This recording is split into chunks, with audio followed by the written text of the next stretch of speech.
नमस्ते दोस्तों।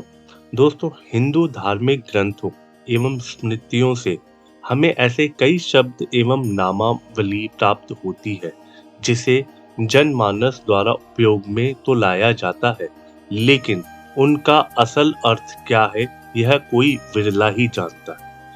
इन्हीं शब्दों में से एक है अस्त्र शस्त्र। अमूल लोगों को यह लगता है कि यह एक ही शब्द है और इनका मतलब बस हथियारों से है, लेकिन ऐसा नहीं है। दोस्तों, यह दो अलग-अलग शब्द हैं। अस्त्र अलग है और शस्त्र अस्त्र से काफी अलग है। हाँ, दोनों का ही उपयोग युद्ध में किया जाता है या यूं कहें कि प्रहार करने के लिए किया जाता है।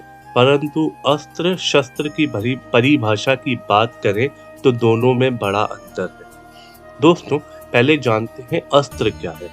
किसी मंत्र, तंत्र या यंत्र का जप करते हुए जब किसी हथियार को हाथ से दूर फेंका जाए तो वह अस्त्र है। पुराणों में ब्रह्मास्त्र, पाशुपतास्त्र, गरुड़ास्त्र, विष्णु अस्त्र ये सभी अस्त्रों के नाम हैं। कहा जाता है कि महाभारत के समय में पशुपतास्त्र सबसे शक्तिशाली अस्त्र था जो केवल अर्जुन के पास था। यदि इसका इस्तेमाल किया जाता तो यह अस्त्र पूरी सृष्टि की सर्वनाश कर सकता था। दोस्तों, अब आइए जानते हैं शस्त्र क्या होते हैं। पुराणों में शस्त्र उन्हें कहा जाता है जो हाथ में पकड़ते हुए चलाए जाते थे। अस्त्रों की तरह इन्हें दूर नहीं फेंका जाता था। ये शस्त्र दुश्मन पर सीधा प्रहार करने के लिए इस्तेमाल किए जाते थे। इनसे दुश्मन का वध करके उसे मृत्यु दिलाई जाती थी।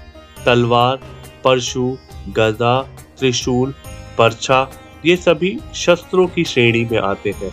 इन सभी को हाथ में पकड़कर दुश्मन पर प्रहार किया जाता था। दोस्तों, पौराणिक कहानियों में आपने अक्सर उन हथियारों के बारे में सुना होगा जहां किसी पौराणिक पात्र ने मंत्र का जप करते हुए अपने धनुष से बाण छोड़ा और यह बाण हवा में जाकर दुश्मन द्वारा फेंके गए बाण से भिड़ गया।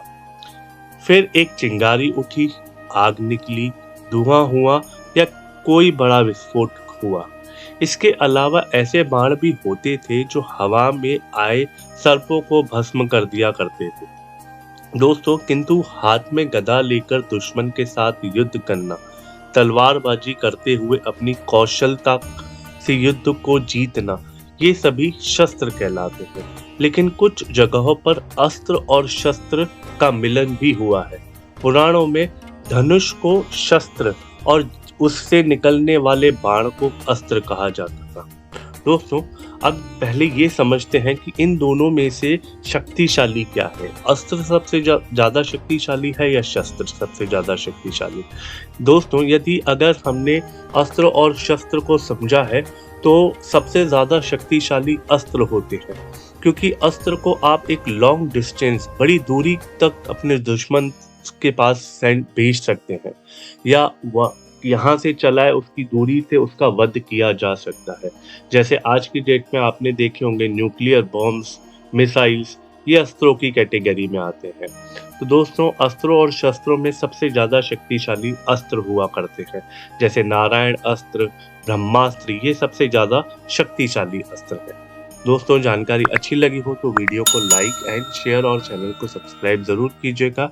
हम आपसे मिलते हैं अगले वीडियो में। तब तक आप आनंद में रहिए। नमस्कारम।